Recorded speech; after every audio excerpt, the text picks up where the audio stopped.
Hi folks, this is Mr. Mega Man Fan. As always, if you like the content, please subscribe, give us a thumbs up, and share the video. Your comments below are very appreciated as well.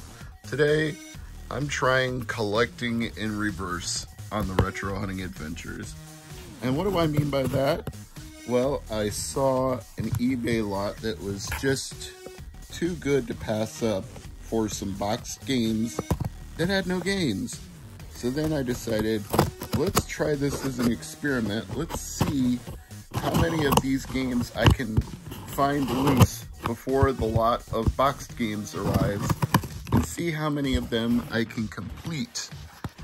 And today on this video, I will share that experience with you, and we'll see how close I got to the finish line and how many more I need to go. And the boxes, it was just right there at the edge, but they're individually bubble wrapped, which probably helped matters a little bit. We'll set this to the side.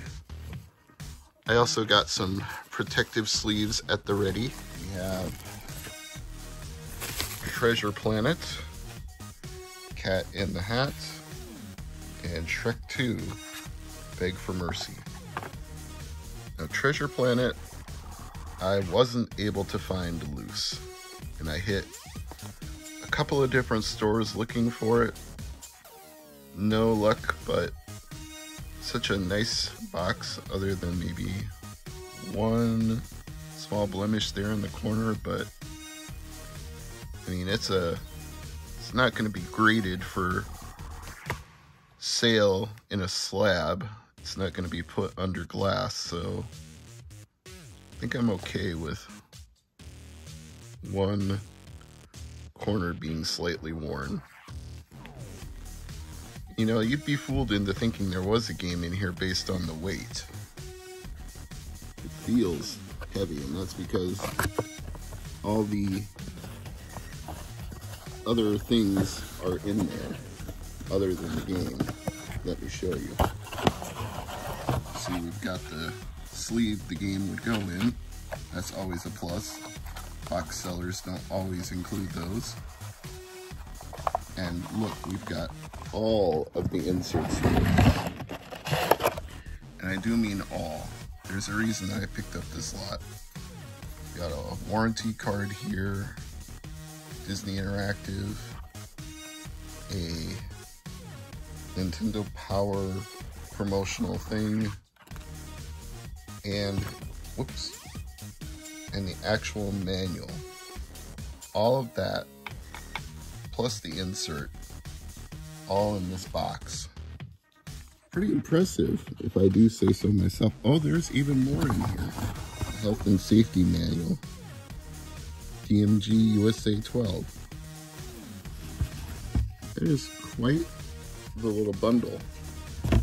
Incidentally, the seller originally wanted 50 for this lot, which I thought for including no games was a little high, so I went for 20, thinking they would just outright refuse.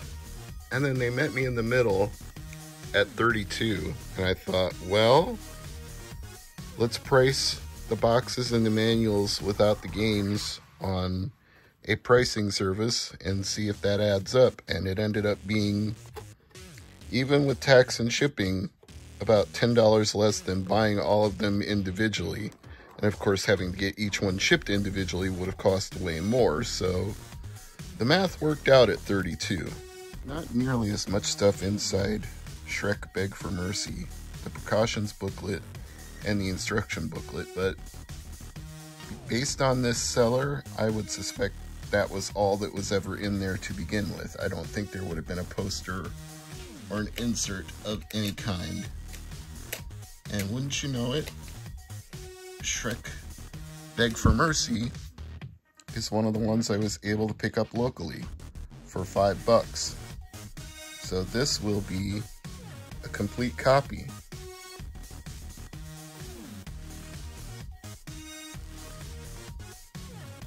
I've probably got the volume turned way the hell down.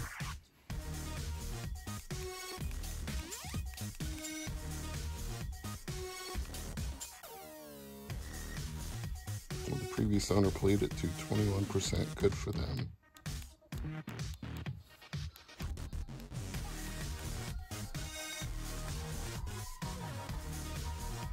That's better. Now we can hear it.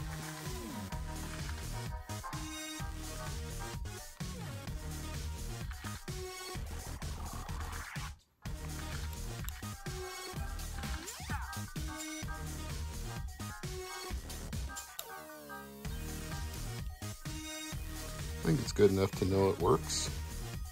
So we'll put this one inside of a box.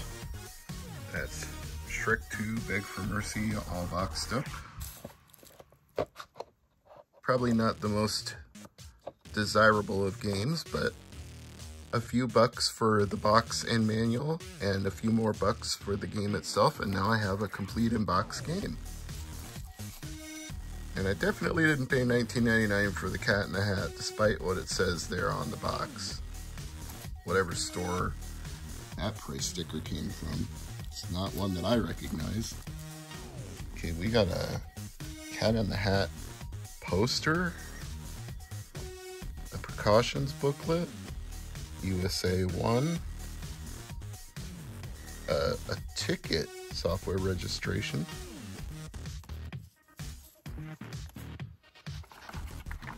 and the Cat in the Hat manual. Like I said, these are all super complete. And this is another one that I was able to pick up locally for cheap, so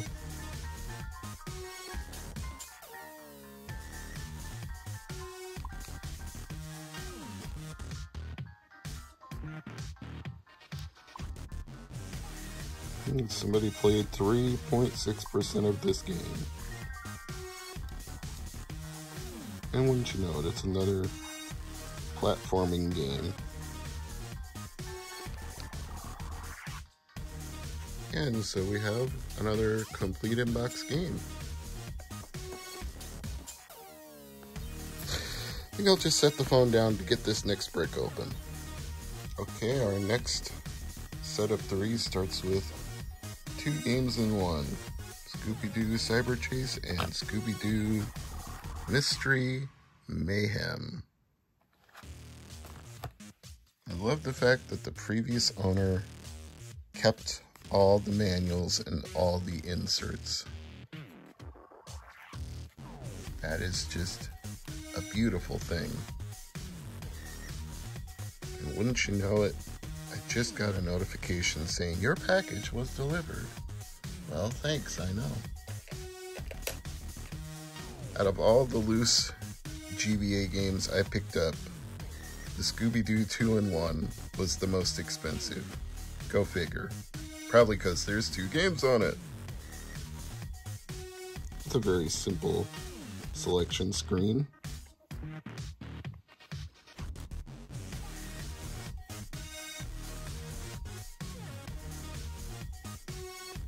Copyright 2001, so this is over 20 years old.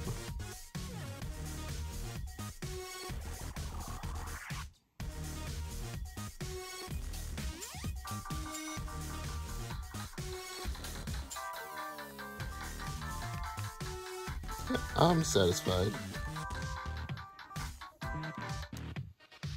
Next one is one of the rougher boxes of the bunch, because you can see there's a crease there and a little bit of cornering, but it's not torn, it's not water stained.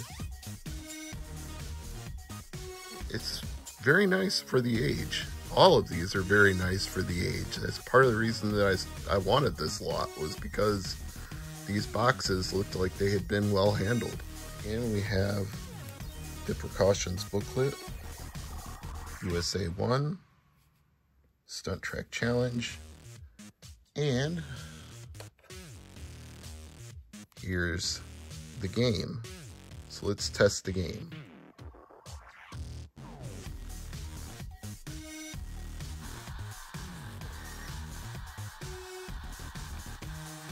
Okay, that works. And this one, the seller even kept the bag, so I can stick the cartridge in this little sleeve. Shark Tail has one noticeable blemish right there, but far from the worst thing I've seen. Again, especially given the age and the fact that it's not crushed or water damaged or torn. Yeah, this is still awesome. The precautions booklet, another USA-1, and the manual. Ironically advertising Shrek 2. And here's the loose game I bought to go with it. Let's test it out.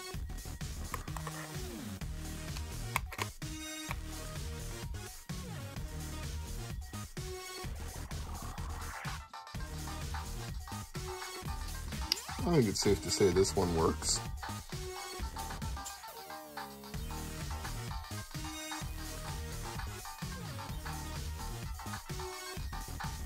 Yep, we have a working game. So out of the first 6 games, I was able to complete 5 of them just by buying the loose cartridges. But we're about to hit a brick wall here in a second. Because of these last 3, I was only able to complete 1. And 1, I didn't even try to complete because I already have it. I factored it into the price when I bought the lot, and the fact that I was getting 1 duplicate didn't outweigh the value of the other 8 things that weren't, so I was still able to pull the trigger on this purchase. So here's the last set of 3, and the Lion King 1.5 was the only one that really got crushed, but honestly I think I can stuff some stuff inside of that to bow it back out, and it's worth it because it's got a poster and an insert USA-11. So I'll get the loose game at some point and complete it. Still a pretty nice set. Yeah, I'd say out of all the boxes in this lot that the Lion King 1.5 was the roughest, and even at that, it's still acceptable if you're not the kind of person who's going for mint, never used, never touched by human hands, sealed in shrink wrap, and the shrink wrap is going to shrink and destroy the box. This is way more than acceptable in my book. Not perfect. I'd upgrade it for cheap if I had a chance to, but I can certainly live with it, especially since I repurposed some of the bubble wrap this was sent in and managed to uncrush the box and get it back into more of its original shape.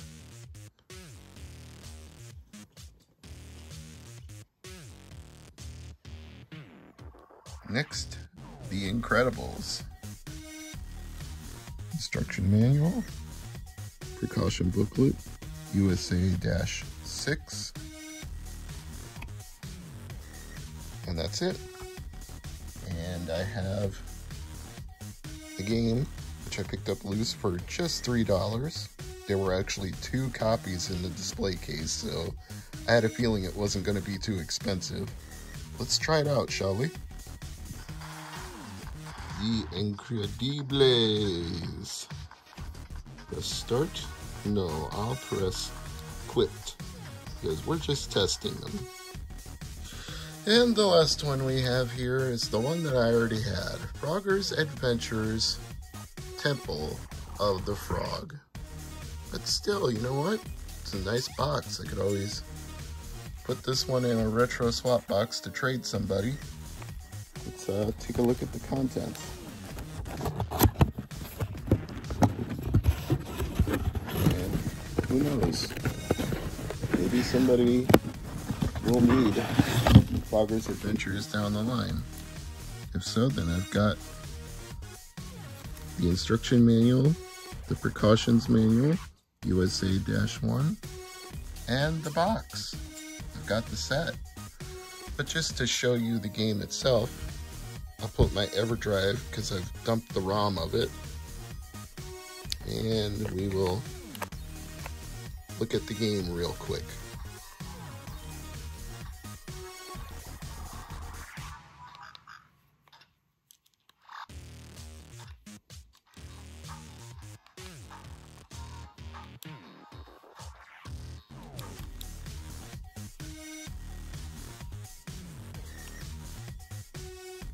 So in total, I picked up 9 boxed Game Boy Advance games, 6 of which I was able to complete, 1 of which I'm not trying to complete, and 2 of which I will eventually complete, they being Treasure Planet and Lion King 1.5. So what do you guys think? I think this was a pretty good value for 32 bucks. Even having to buy the loose games, I think I got some pretty nice boxes here. I think I would have paid more for each game complete in the box than I did getting the boxes, manuals, and inserts loose, and some more complete than you would get even if you bought supposedly complete in-box copies. So let me know your thoughts in the comments below. I'm Mr. Megman Fan, and as always, thanks for watching.